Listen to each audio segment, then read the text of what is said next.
The Blokebusters podcast is proud to be a member of the Pod Bros Network. You can find us, as well as other fantastic podcasts such as Pencil and Ink Review, Another Damn Trivia Show, and Language of Bromance at podbros.com, as well as on most other fine podcasting services. Now sit back, relax, and prepare to share and enjoy the Blokebusters podcast.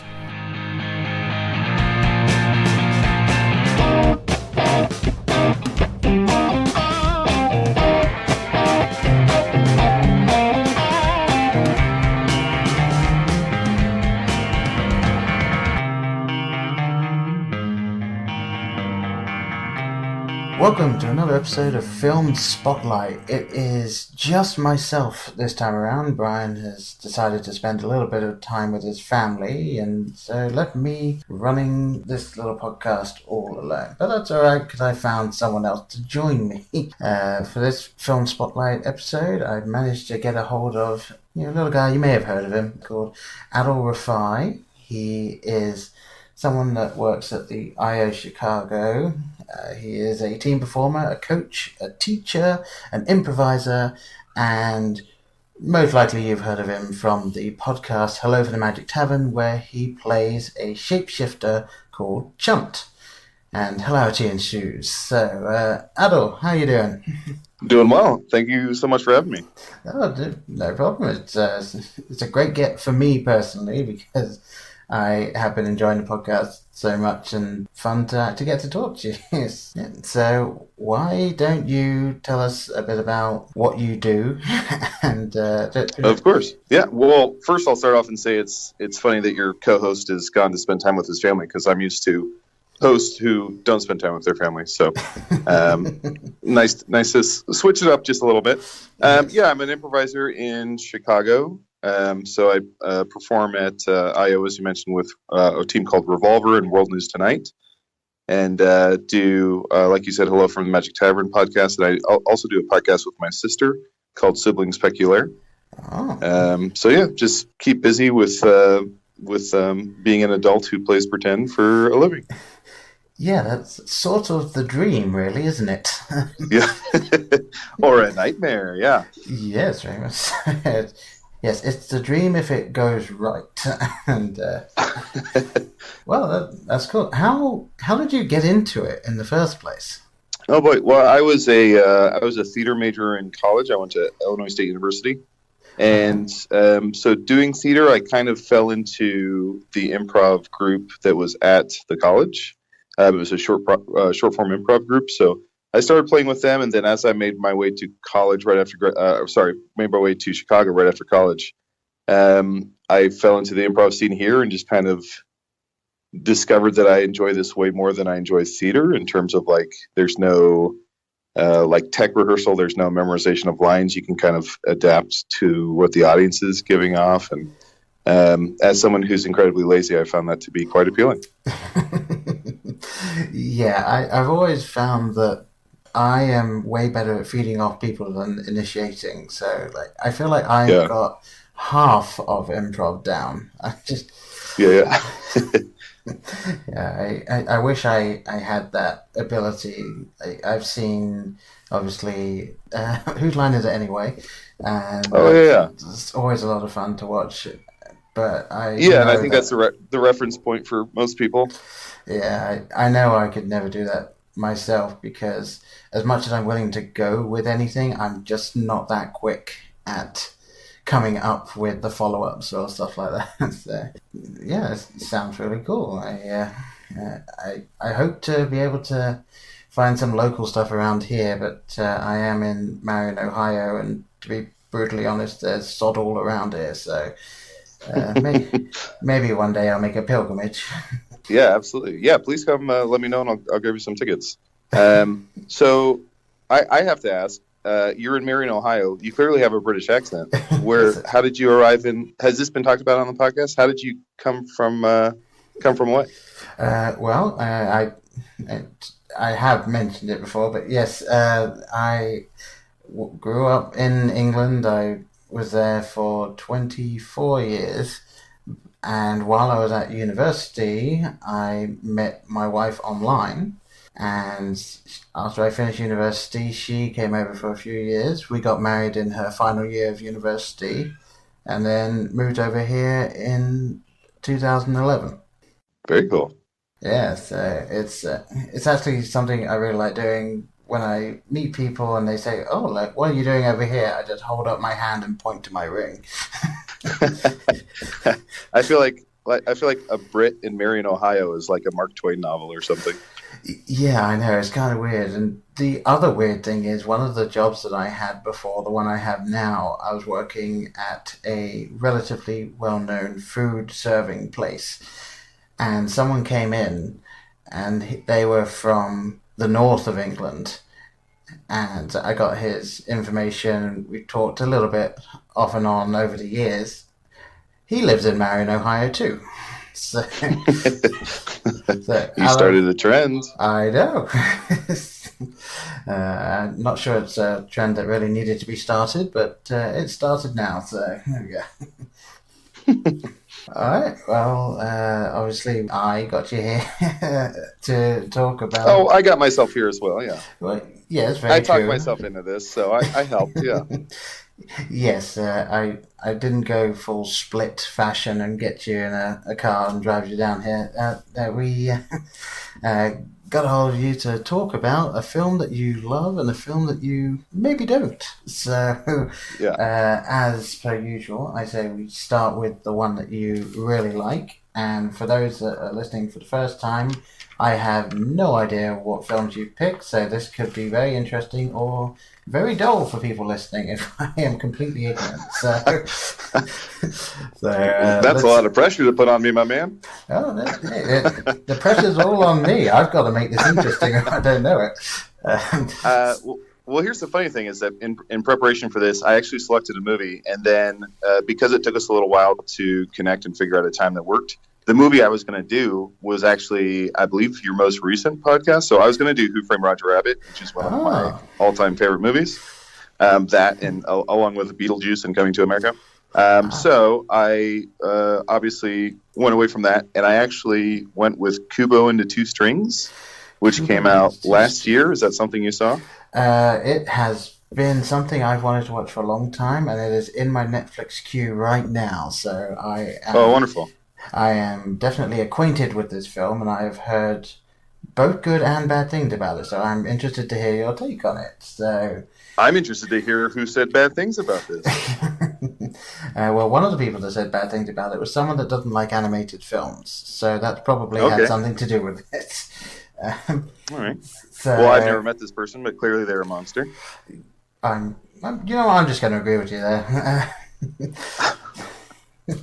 And I'll let the person that it happened to be just they can guess if it's them or not. So normally I try and guess the genre, but I'm going to guess it's animation. You'd be right, yeah. Yes. Well, it's stop motion animation, so that's I guess a little bit of a caveat, Yeah. a subcategory, yeah. Yeah, a very interesting section of animation that doesn't get enough of a look in, I personally think. But why don't you sell us on the film then? Why should people watch it? So I saw it twice in theaters, and to me, it's just one. It's like it's absolutely gorgeous. It's stunning. So it's done by I'm blanking on the name of the studio. It's like Lakay or something. But Right. they did Coraline. They did the Neil Gaiman. These are all. I feel like every word I'm saying is words I've heard other people pronounce differently. Where they're like, it's Coraline or it's Neil Gaiman. I'm like, I can't care anymore. So I'll just stick with what I said. So they did Coraline, and they did something, maybe Boxville or something. But it's just gorgeously shot, and the whole content of the story is like it's like a Japanese folklore. And I am a huge fan of any sort of like myths, folklore, Greek mythology, any and all of that is right in my wheelhouse and something I love. And especially growing up, and it's a very dark movie in terms of like I think we assume any animation is like immediately geared for like ages 3 to 8 or something, 3 to 10. Yeah. So it's incredibly dark. So I think there's something in it for everyone. And I grew up especially loving the Scary Stories series, which was Alvin Schwartz and Stephen Gamble did a series called Scary Stories to Tell in the Dark. I think they did three books of it.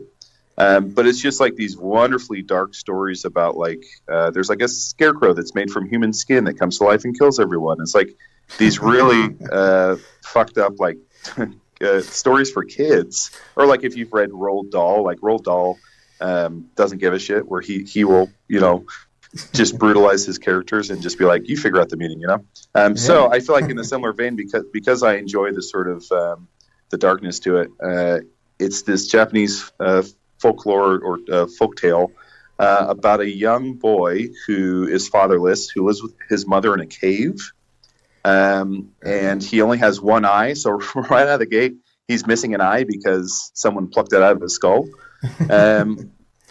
So right away, young toddlers are running out of the theater screaming.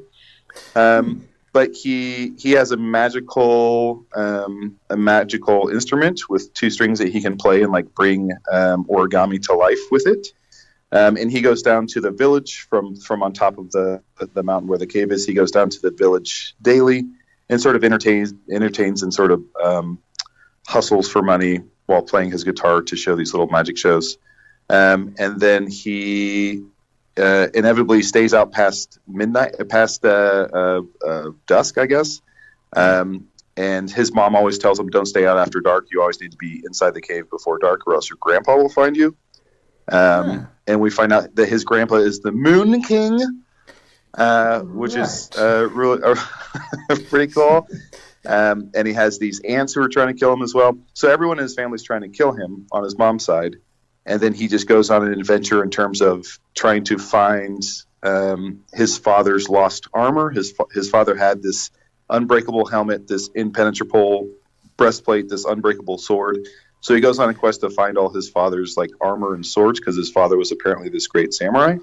And he's accompanied by a magical origami samurai and by a anthropomorphic baboon to great comic relief. Yeah, I remember seeing the trailers for this, and it seems every character that isn't the main boy has some sort of comedic vein running through. Yeah, absolutely. So, and I feel like everything I just described sounds like I'm making up something for a children's birthday party, where I'm like, and there's a monkey and a little paper man and a sword. But it's obviously the movie does a much better job revealing all of that than I did. Yeah, it's kind of weird. And I sort of enjoy the slightly weird films. I wasn't able to sit through Coraline, but I definitely enjoyed Paranorman, which was the second film that company made. And it was... Oh, very nice.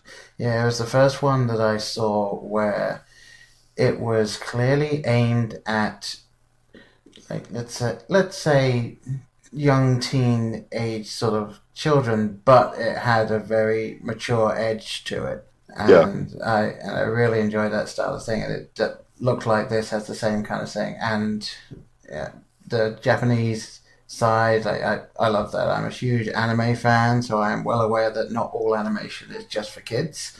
And I love that style, that era. So it will be something I'm sure I will enjoy when I finally sit down to watch it.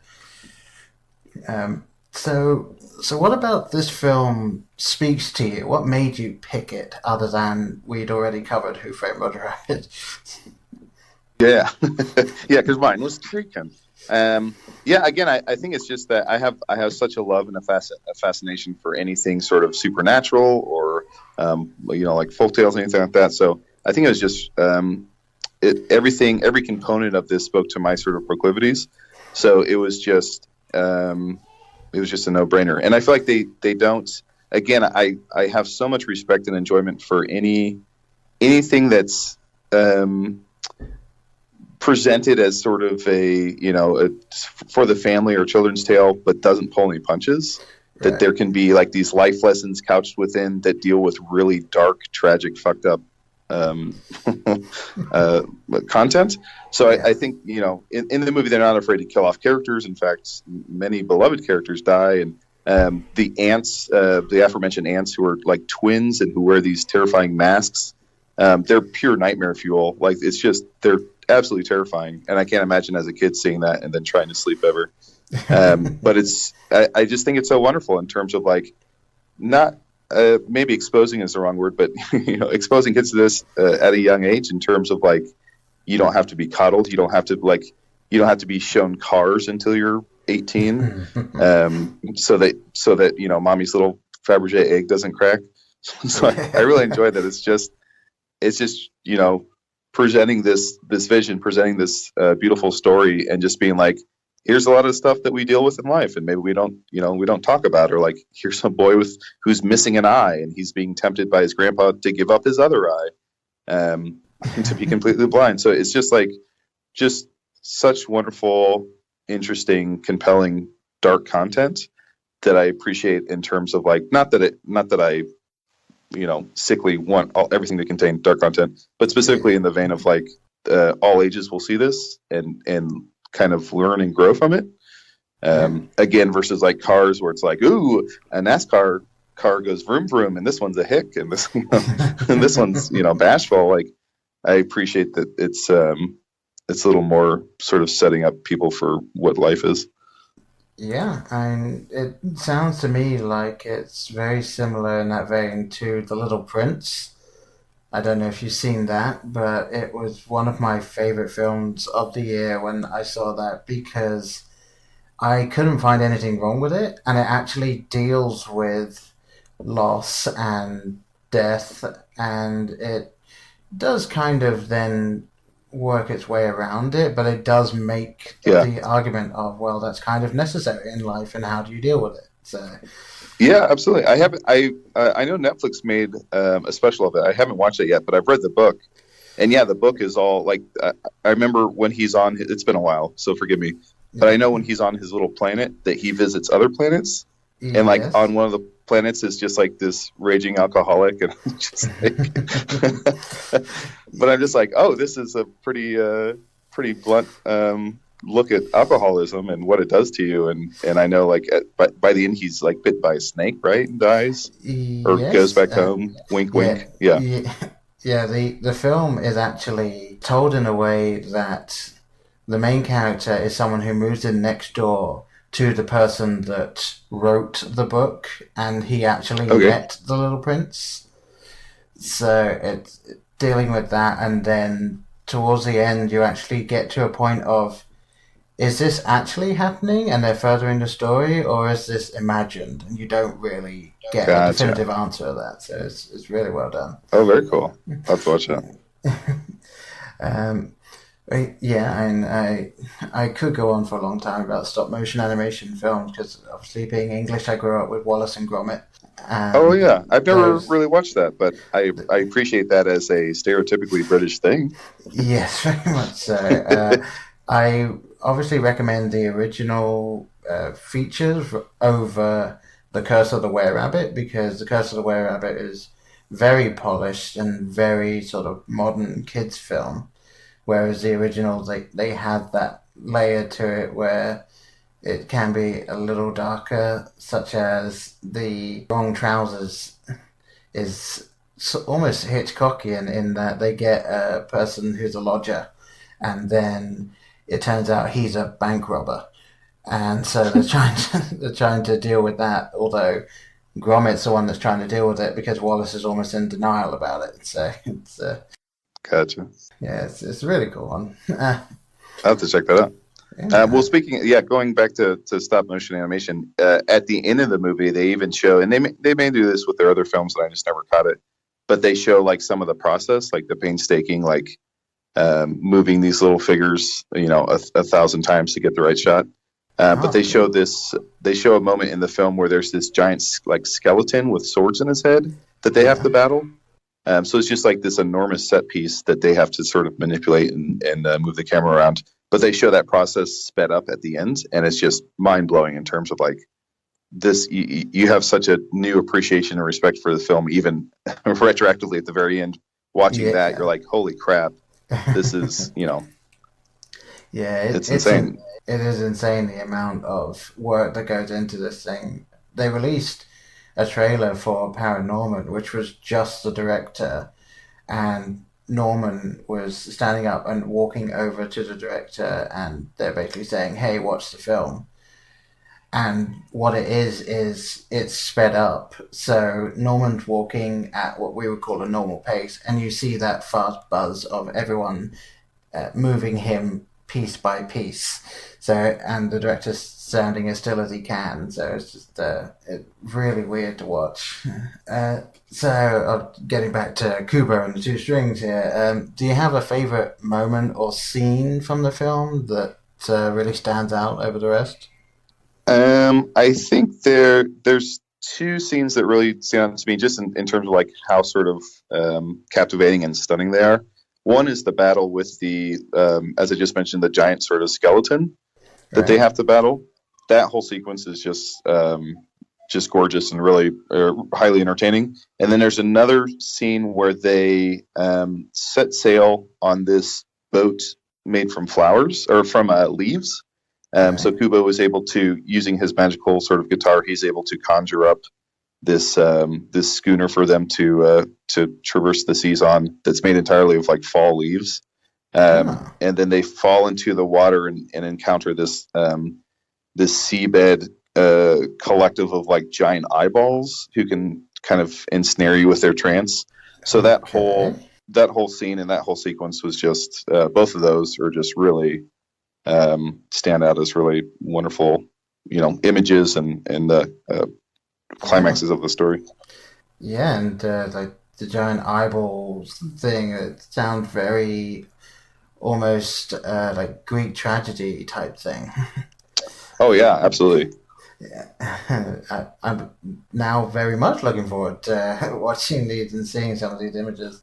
Yeah, it's beautiful, and I think it's silly if like, because so many of my friends wouldn't see it because it's like because they're like, it's a kids movie. But to me, I think it's so silly to think of anything as like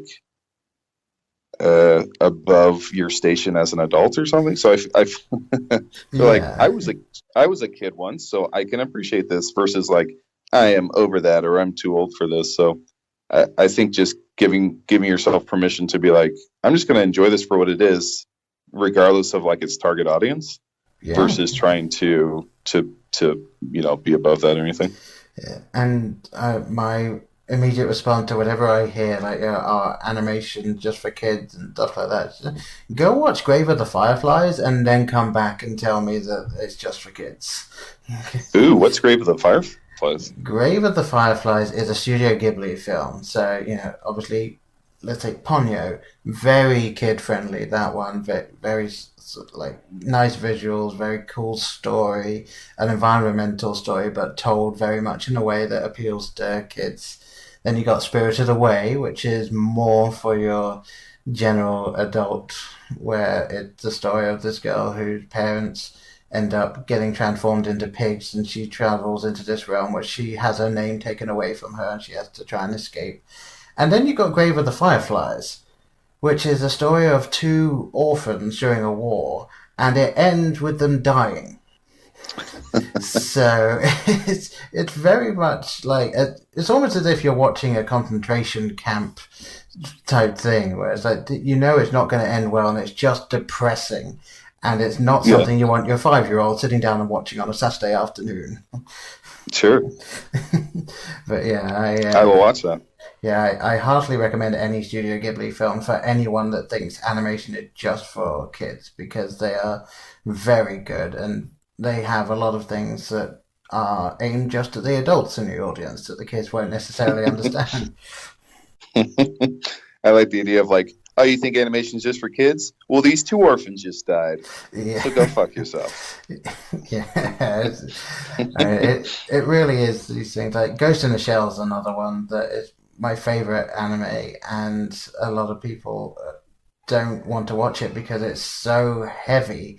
There's so much talk of identity, and also some of the visuals are very NSFW, so like you can't make an argument at all that it's for kids, because it's definitely not. Oh, sure. So yeah, obviously this film doesn't have a sequel, and I normally ask, if it doesn't have a sequel, what, like, do you want it to have a sequel? And if you do, like, what would it be? Or do you think it should stand by itself?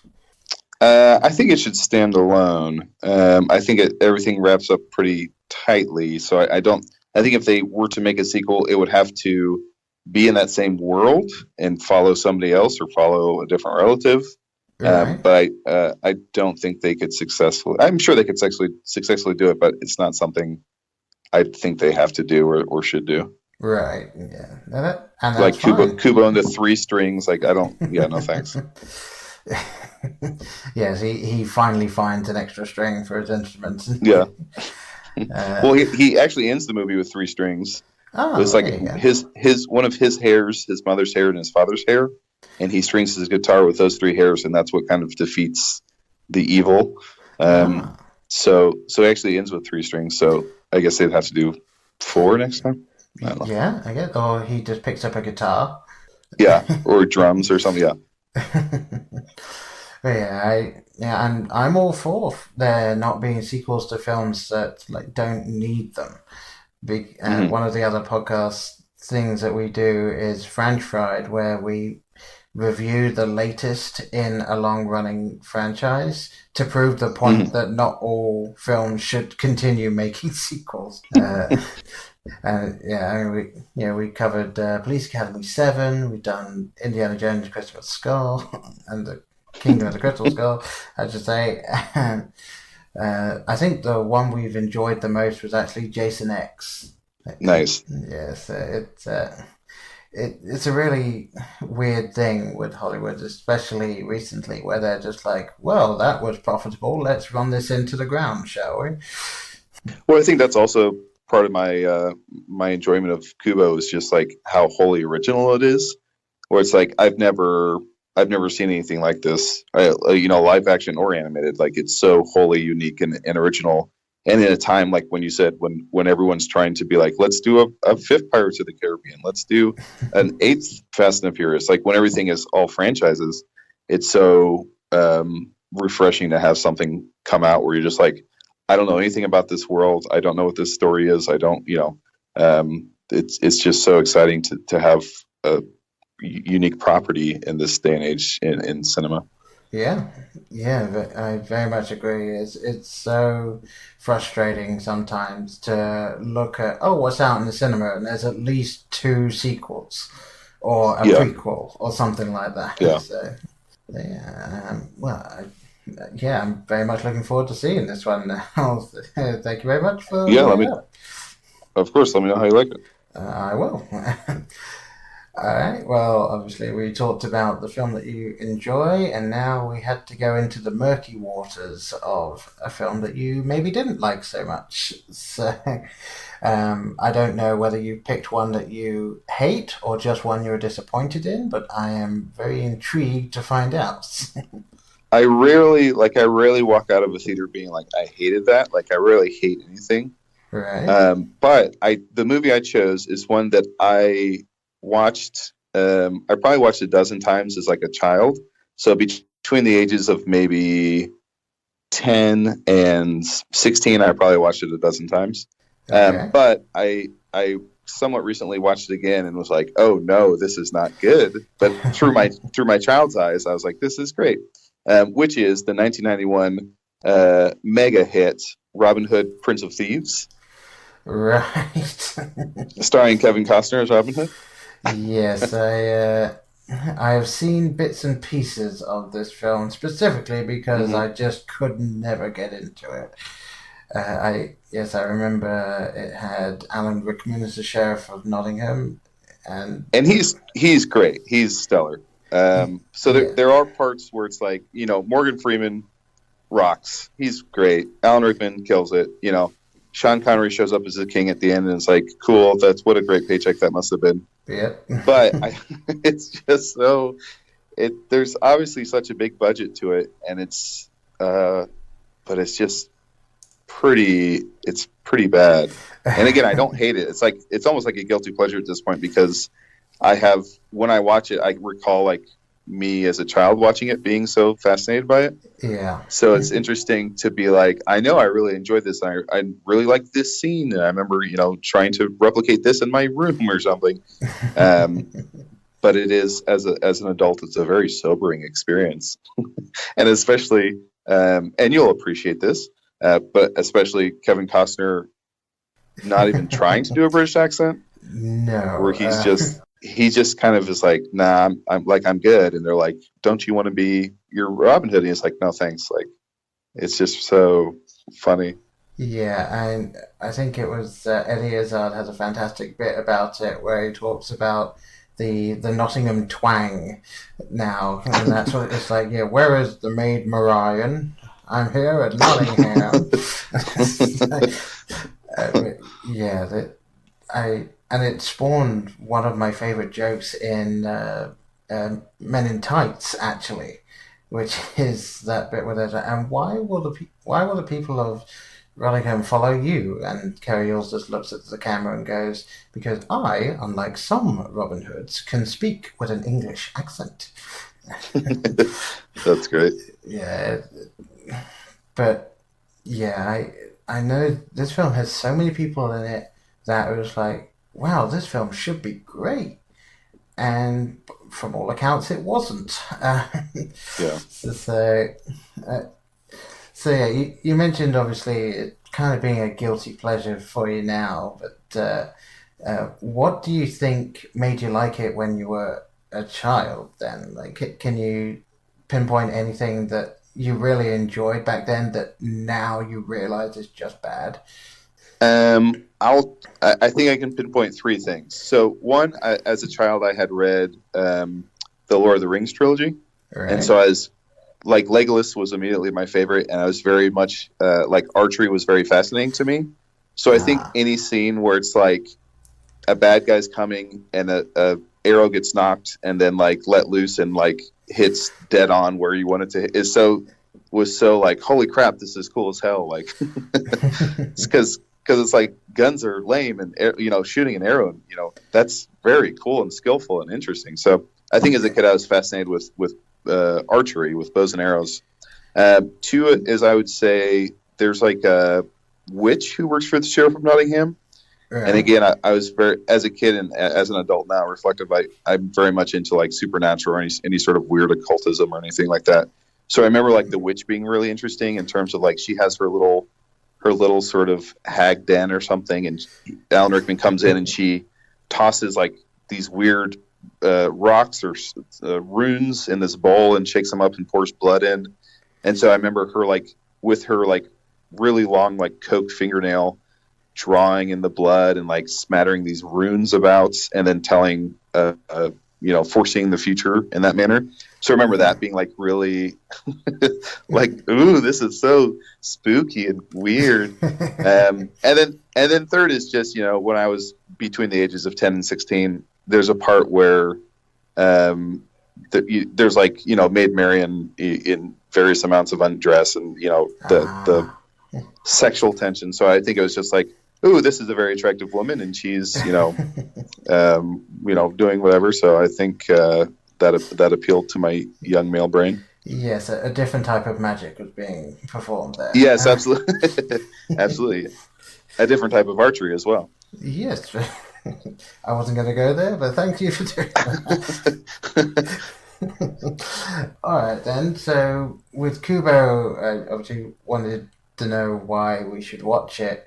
With this film, why shouldn't people watch this? I know that obviously it being a guilty pleasure, you can't exactly say it without being a hypocrite. But what's your warning to people? I don't even think I want to warn people not to watch it. Like I feel like people should kind of see it. If nothing else, I feel like aliens should.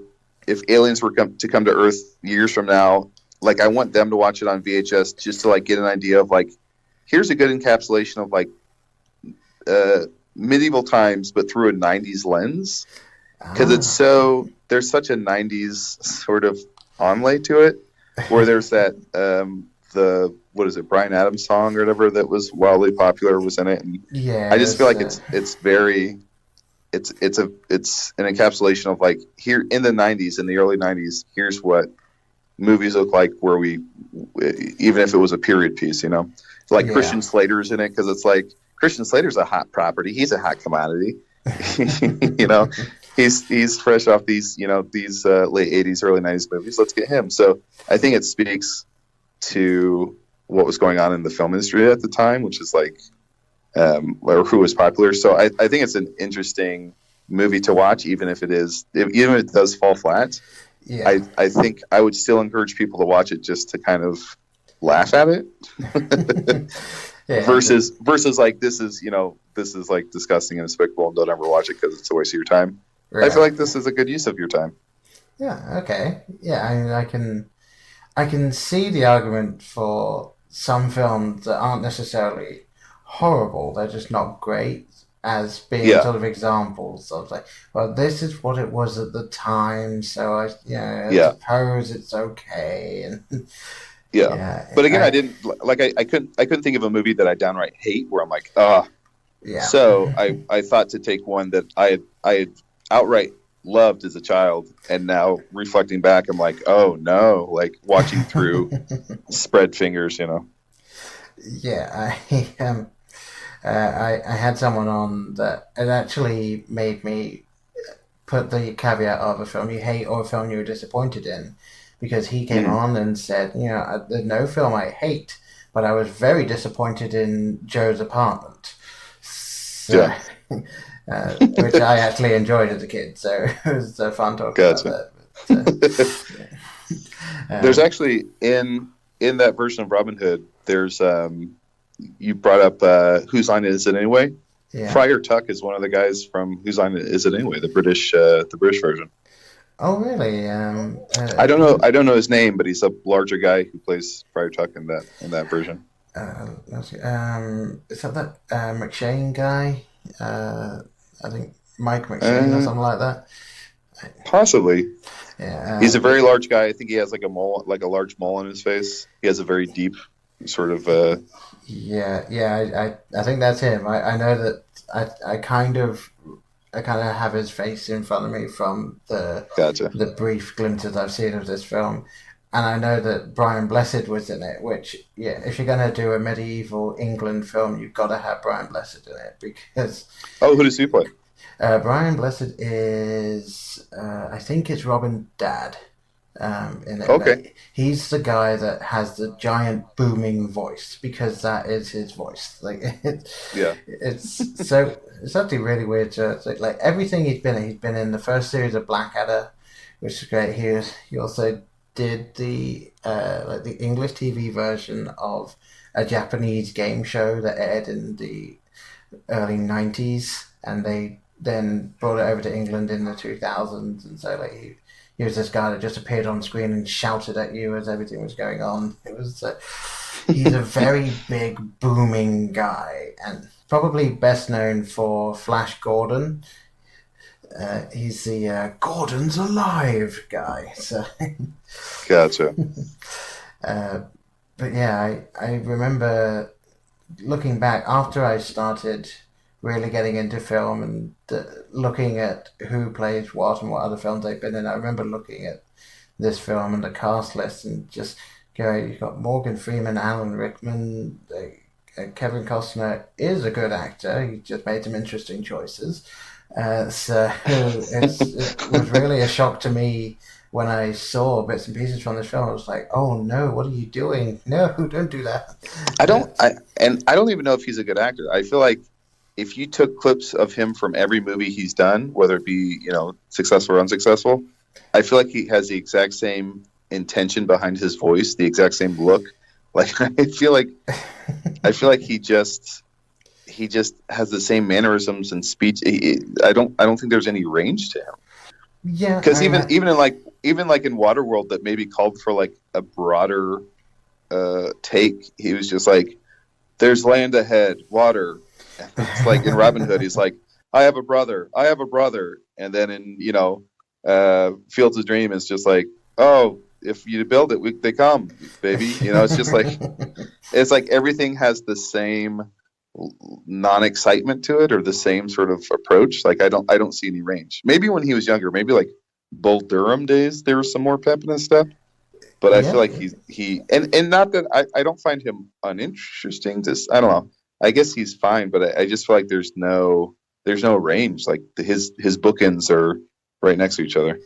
Yeah, I feel as though he's the type of person that if you want someone to play, especially now, say you want to play someone who's an older gentleman who's got a position of authority or Yeah, who needs to be a tragic father figure, that's the guy. You go straight for him and you yeah. get that. But I'm trying to yeah, think of like his most recent movie. I think was like Draft Day, which is like a drama set in the NFL draft room, where it's like he has to figure out what picks his team gets. Um, yeah, something like that. I know he was in. He's Jonathan Kent in the newest DC Superman films. So, mhm, yeah. But gotcha. Oh, yes, he was in what was that called? About the women who launched the space program. Hidden Figures.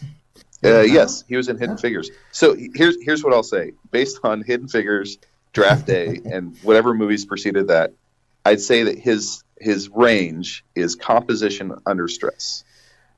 Yes. In an authoritative, in a position of authority, it's composing himself under stress. So it's a lot of like taking off his glasses and touching his forehead and like, here's the hard choice. I'll make it because I'm stoic and we need to blaze ahead. Yes, and absolutely no comment will be made on the fact that it's like that because he can't show the emotion required otherwise. Exactly. Yeah. It's like having lunch with like a psychopath where it's like they mimic emotion, but they can't feel it. Or as Sherlock would say, a high functioning sociopath. Yes, absolutely. Um, So we're in agreement that Kevin Costner is a sociopath. yes, yes, I think that's the big takeaway from this. That's- Great. I'm glad we could get to the bottom of this mystery. yes, and all we need to do now is get a hold of someone so we can get him some help. And Absolutely. I don't know what I can do, but I will make it my mission from now on to be at the forefront of this fight. Yeah, I don't think I have much more I can talk about Robin Hood, Prince of Thieves. But No, I think we covered it all. yeah, like if you, I mean, one thing I would say, we kind of look for a shining light as we stole from another podcast. So, what would you say is the best thing about this not so great film?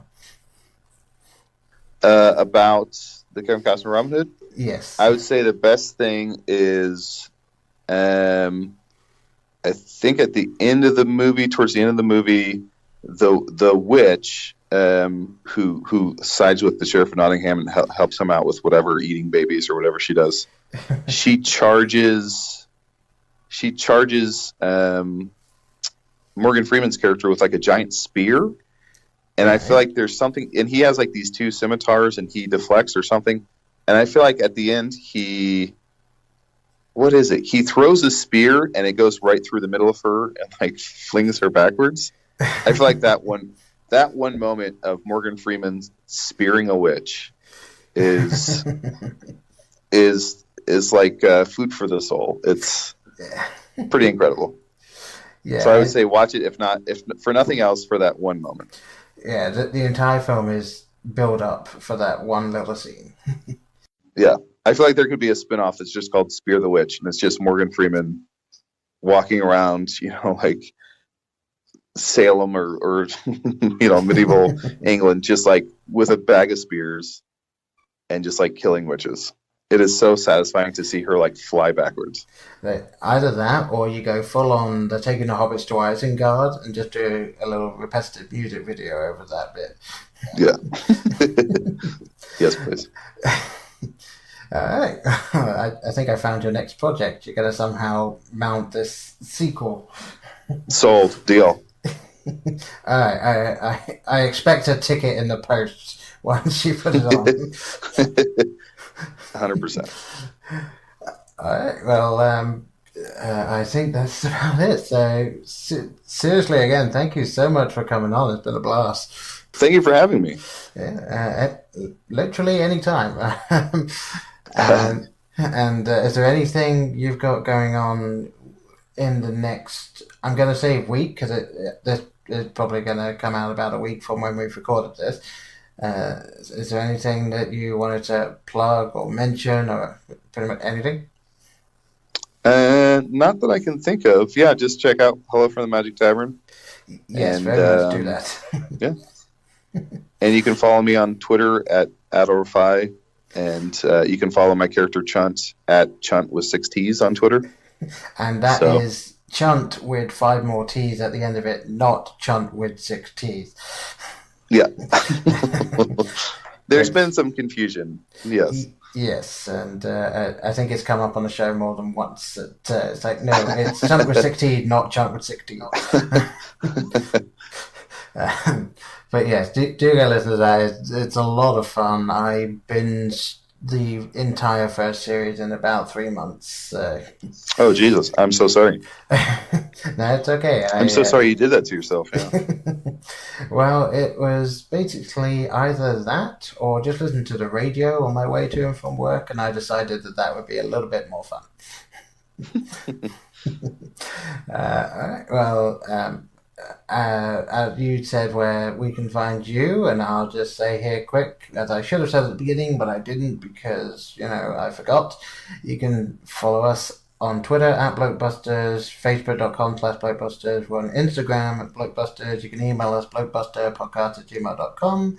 And we have a website, blokebusters.webs.com, which actually is up to date. The last time I said that, I was incorrect, but I have rectified that now. Although when this goes out, I'll probably be wrong again. So there we go.